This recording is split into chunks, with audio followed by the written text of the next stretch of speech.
binalita natin, pakinggan nyo ulit. Yung 35 personnel dyan sa Davao, 35 personnel sa Davao, mga bossing, na pulis. Mantakin mo ha, 7 namatay. Pito ang namatay. Pito ang namatay. Ang tinanggal na pulis, 35. So, yung 35 na nagtrabaho ng tama, humuli ng mga adik. Kasi, 7 yung namatay, pero ang dami noong mga buhay na mga nakulong naman. Ang dami. Since January, parang basta madami, hindi daan din yung nahuli nila na buhay. Tapos, may 7 namatay. Kung halimbawa, meron silang nahuling 400, may 400 silang nahuli, tapos 7 lang yung namatay. So napakababang napakababang kill rate noon, di ba? Ilang porsyento lang yun, yung 7 na yung 7 na namatay versus doon sa nakulong in kanilang tinrabaho by bust or surveillance, tapos nakulong, mas marami po yung mga buhay. Kaya nagtataka ako, bakit tatanggalin mo 35 na na pulis? 35, ang dami nun. Wala na nga kayong mga pulis, puros kriminal na nga yung mga pulis nyo. Yung mga maayos na pulis, tinanggal nyo pa. Mantakin mo ang Davao City, ang pinaka-safe. Isa, dito sa Pilipinas, pinaka-safe na siyudad sa Pilipinas at sa buong Southeast Asia ay nasa I think top 10. 10 doon sa loob ng 10 na yun, parang nandoon yata yun eh. Basta mataas ang kumbaga livability dito sa probinsyang to, siyudad na to. At itong siyudad na to ay malinis, maayos, safe. Kaya nga safest city itong Davao. Tapos tinatanggal mo yung mga pulis sa isang safest na city. Anong gusto mong mangyari sa siyudad? Buti sana kung katulad itong Davao ng halimbawa ng Maynila, na maayos na yung Maynila noon, tapos biglang pinalitan ni Hani Lacuna. Noong nakaraan, dumaan ako doon sa Harbor Port, North Harbor, whatever. Dumaan ako doon, tragis, ang dumi. Ang dumi-dumi, as in. Nakakadiri dyan sa may bandang Pierre del Pan.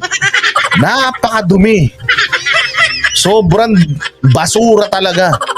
Buti sana kung ganun. Nakikita nyo sa mga video, di ba? Yung mga truck, kahit na nandiyan dyan yung bantay, ninanakawan ng baterya, ninanakawan ng mga bakal-bakal, nangi-snatch ng mga cellphone habang traffic. Buti sana kung may ganyan sa Davao. Wala eh. Maayos yung probinsya, ibig sabihin, tahimik yung probinsya, peaceful yung probinsya, ibig sabihin, maayos yung mga pulis na nagtatrabaho dyan. Maayos yung nagpapatupad ng peace and order dyan. Ba't mo tatanggalin? It's as if malinis na, dinudumihan nyo pa. Alam nyo yung mga galit na galit tayo yung kalsada na maayos naman pero ginajackhammer. Wala naman sira, binubutas yung kalsada. Bakit ganyan kayo na kung ano yung ayos, yun yung pinipilit nyong sirain? Hindi nyo ba kaya mag-conduct ng investigation na nandiyan yan sila? Na ginagampanan nila yung mga tungkulin nila kaysa naman sila na nga yung matitino, sila pa yung mga ikukulong nyo sa mga kampo habang nandiyan yung hearing.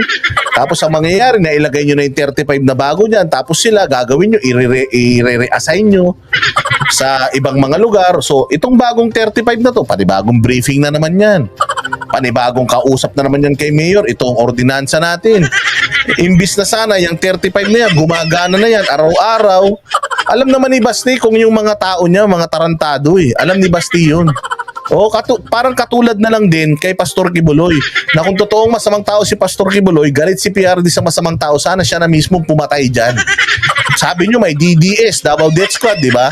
Bakit hindi niya pa pinadukot yan si Pastor Kibuloy at pinatsugi? Kung talagang nangmumulest siya, nangre-rape ng mga bata yan, kung talagang merong may human trafficking dyan sa Kingdom Nation, si PRRD na presidente ng Pilipinas na galit sa mga kriminal, walang kaibigan dyan, best friend niya, spiritual advisor niya, kriminal, baka si PRRD pa bumaril dyan.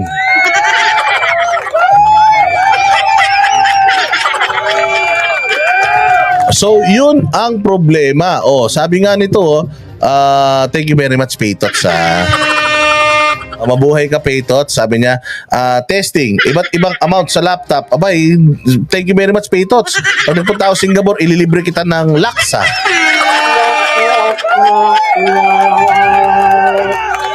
$35 yung ipinalit nila, hawak nila. Kasi ang isang problema dito, meron kasing, di ba, may warrant of arrest na si Pastor Apollo Kibuloy pero hindi pa nila nahuhuli. Tapos, hindi ko alam, siguro nape-pressure sila.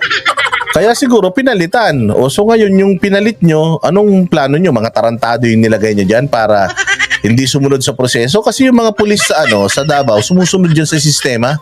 Sumusunod sa proseso yan. Yun nga yung sinasabi ni PRD na isang bahay, isang search warrant. Pag wala siya doon, kuha ka ulit ng search warrant sa panibagong bahay, search warrant ka doon. Ganon, baka naman katulad ng mga taga Negros Oriental yung mga pulis na magpunta dyan, maghuhukay ng baril.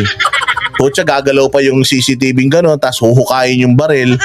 Nahukay daw doon yung mga ID, yung mga diploma, anak ng tinapay. Saan ka naman makakita ng kriminal may daladalang diploma?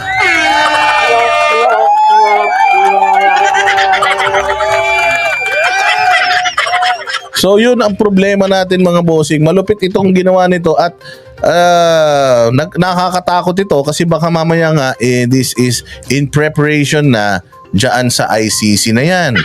Baka in preparation na yan dyan sa panghaharas na sa pamilya Duterte dyan. O, kaya abangan natin mga bossing. Kasi kung nagagawa nila sa mga ibang mayors, gobernadors, palagay ko itatry nilang gawin yan kay Baste.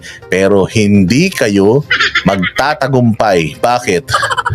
Dahil si Baste ay pogi. Yung mga pangit lang ang kaya nyong ganyanin.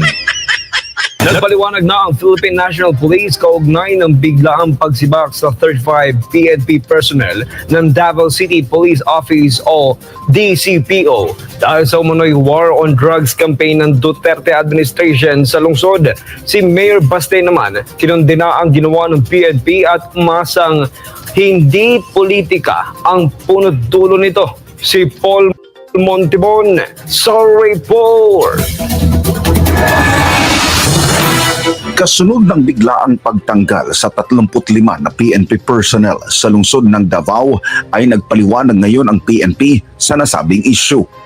Sabi ni PNP Public Information Office Chief Police Colonel Jean Fajardo, ang ginawa raw ng pagsibak sa nasabing mga pulis ay para bigyang daan ang investigasyon sa umano'y irregularidad sa pagkakapatay ng 7 individual sa ilalim ng isinagawang anti-illegal drugs operation ng Davao LGU noong March 22 hanggang March 26. Ito naman daw ay batay sa pag-aaral at rekomendasyon ng Regional Internal Affairs Service 11. However, in this case po ay yung relief po nitong 35 PNP personnel including the city director po ng Davao City Police Station as well as ng mga station commanders po is based po sa recommendation po ng Regional Internal Affairs Service po ng 11. Kung matatandaan niyo po ay nagkaroon po ng investigation, motu proprio investigation ang Regional IAS po ng 11 that arose doon po sa 7 deaths na naitala po natin mula March 22 to 26 that led the RIAS to conduct its motu proprio investigation. So one of the recommendation po na sinabi po nila ay for the Ay sus, ang dami-daming dami-daming mga magnanakaw sa Pilipinas. So ito si Madam, sinasabi niya na yan daw ang protocol. Talaga ba? Talaga ba? Parang hindi naman namin naririnig yan sa iba. Parang wala naman kami naririnig na mga hinayupak na mga nawawalang pulis dyan sa, natatanggal ng mga pulis dyan sa Maynila, sa Quezon City, sa Pasay. Parang wala naman. Ang gulo-gulo sa mga lugar na yan, Madam. Pwede bisitahin nyo yun ang unahin nyo. Kasi yung Davao, maayos naman yan. Gumagana naman dyan sa Davao. Diyos ko naman, si Abanat Bay, pag naging babae, ganito mukha.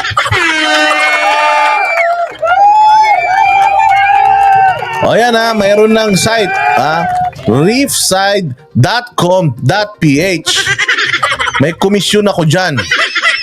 Okay, reefside.com.ph. May komisyon ako dyan. Approve ni Banat ni Baste. Oh, basta pagka umorder kayo diyan, pagka meron kayong binili 5, may holding hands kayo. Basta pag 10, may beso-beso. Pag 15 binili yung t-shirt, may kiss pero walang dila. Pagka 20, may dila na yan. Ha? Oh, sige. Play. Mamaya makikita nyo. administrative relief po nitong 35 PNP personnel to give. Wala naman po silang kasalanan. Ay magandang opportunity po ito sa ating mga ang PNP na may plano pala silang Gagalit nga siya. Sabi nga niya, parang na tayong mga bata. Kung maniniwala tayo pare-parehas na itong pagtatanggal nila sa pulis ng mga 35 na yan, tangan na imposible, pipito yung namatay, 35 yung tinanggal. Ano yun? Yung 7 yun? Yung 35 bumaril doon? Diba? Ilan ba ang tama ng bala niyan? 700?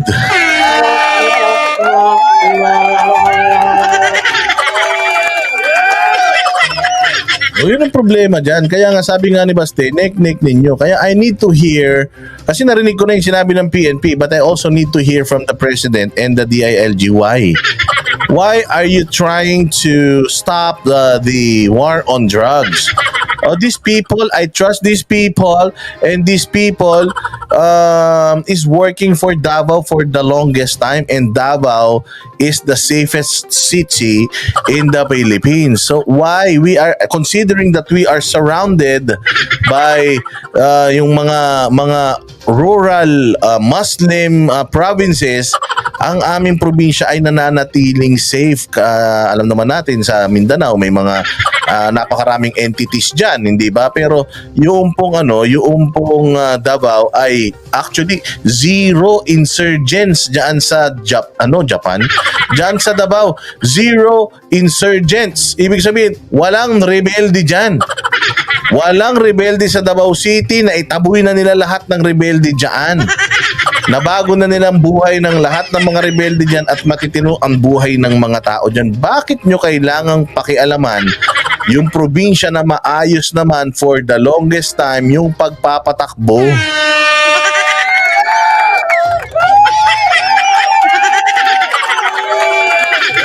Yan ang problema natin. Kaya yun yung sinasabi ni Basti, na hindi ako naniniwala na ito ay hindi politically motivated. Meron kayong gustong gawin dito, pero wag kayong mag-alala. Nakaabang lang kami dyan. Siguraduhin nyo lang na this time yung mga gagawin ninyo is swak sa banga, dahil baka tandaan ninyo, baka maunahan kayo dyan.